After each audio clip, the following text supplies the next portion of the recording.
Rolly Romero might be one of the most frustrating boxers to root for right now. One night, he looks completely on point and capable of becoming world champion. Next, he looks confused, hesitant, and unsure of himself. Against Teofimo Lopez, this is exactly what we saw. Rolly actually had the tools to beat Teo. The problem wasn't what Rolly could do, it was how rarely he actually did it. Both men came into the ring in peak shape, and I thought Rolly would be able to get the job done, but his tactics were unexpected. In this video, we'll be talking about the fight and what's next for both of them. But before we begin, if you like this kind of content, then be sure to like and subscribe because it really helps the channel out. During the press conferences, Rolly seemed calm and relaxed, like he knew the game plan and was ready to get the job done. This was him coming off his career best performance against Ryan Garcia to win the WBA Welterweight title, so a lot of people, including myself, thought that Rolly would be able to beat Teo. Rolly had all the tools to win this fight. He has the physicality to control Teo, he has the explosive power to hurt him, he's got that awkward timing where he's able to explode randomly when his opponents are least expecting it, he's a decent counter puncher, and he also has the power to punish his opponents when they become reckless. He showed all of these skills in his fight against Teofimo Lopez. So why did he lose? It's because he was inactive. Now when I say inactive, I don't mean Rolly wasn't doing anything. He was exchanging at times with Teo, but he allowed Teo to dictate the pace and resorted to pot shotting later on in the fight. It was like a glorified sparring session, and whenever he had opportunities, he wasn't pulling the trigger. This led to three major consequences. He gave away rounds. Rolly started out so strong, easily winning majority of the first few rounds, and it was looking like we were heading towards a majority decision win. He even managed to hurt Teo with a crisp right hand. I have no idea how Teo didn't go down, but he proved his chin can handle welterweight. Even though Rolly was successful early on, his activity dropped and he just wasn't trying to win any later rounds, so this is where Teo accumulated most of the scoring work. This also allowed Teo to dictate the pace. As much as Rolly held the physical advantages, this means nothing if Teo is able to box at the rhythm that he wants to. This then leads to Rolly's offense relying on Teofimo's rhythm. Even though Rolly exploded at different times and hurt Teo, these moments only happened occasionally and they aren't enough to win the later rounds. Going into the 11th and 12th round, we call them championship rounds for a reason. This is where the true champion shows what they're made of and separates themselves from the challenger. This is the point where you dig deep and either finish strong if you're ahead or go for broke when behind. Rolly was losing at this point, but rather than make any effort to finish Teo to retain his title, it looked more like a sparring session. Teo did exactly what he was supposed to at this point. He's up and on his way to his next world title, but Rolly seemed to think he had done enough to win. He should have been more aggressive from the 6th round onwards, but it seemed like he thought his occasional pot shotting and counter punching was winning him rounds. Granted, if he had knocked Teo down in the 5th, it probably would have been enough to set the pace of the fight in a way where it would follow a similar script to his fight with Ryan, where Rolly hurt him early and used his lead to secure the win, but this wasn't the case. Rolly's corner knew that he was behind and they did their job, urging Rolly to press forwards and attack. Rolly probably believed that things were going his way and didn't see the urgency in their calls for aggression. Rolly definitely did have success in this fight because his explosiveness had Teo on skates at times and it was a real brawl, but Teo was the one who was putting pressure and looking for exchanges. Teo should definitely get credited for his great performance because he came in and sustained through Rolly's early success and didn't let it deter him from pouring it on to win the rest of the fight. Teo's routes of attack were perfect, attacking to both the head and body. He controlled his distance and fought where he wanted to, and this also comes down to his movement. He didn't stay in one position too long and kept Rolly from being able to plant his feet and bang. His feints and activity also made Rolly become hesitant, and even after Rolly landed a heavy right hand in the 5th round, he showed great composure, shrugging it off and quickly using his head move. He even took an angle straight away, which is insane if he went to do this whilst being rocked. This was Rolly's chance to win the fight and Teo didn't let it happen.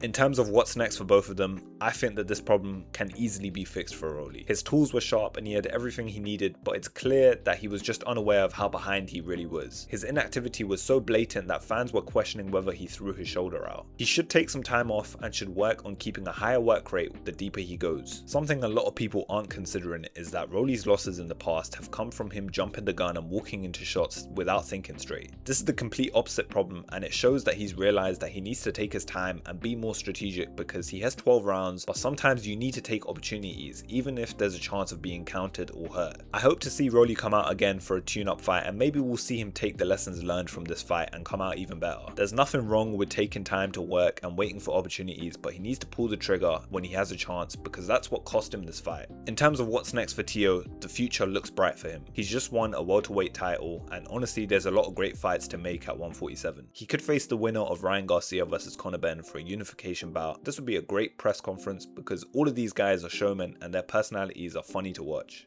If he wanted to get more belts, I think the easiest path is probably against IBF champion Liam Paro. Liam's only loss came to Richardson Hitchens at 140. He's a highly skilled southpaw and is a tricky opponent for anyone, but I feel like Teo's experience and skill set would be enough to come out on top. This fight would be a lot easier for Teo to win compared to a fight with Devin Haney. I don't see a fight being made with Haney because I think Haney's style is very difficult for Teo to deal with. Teo is a skilled boxer who's good at dealing with guys coming at him, but when he's the one applying pressure, he tends to struggle getting inside and being successful. The Haney fight is probably the only one that definitely won't happen, but I'm excited to see what's next for all of these guys. What did you guys make of the fight, and who do you want to see them fight next?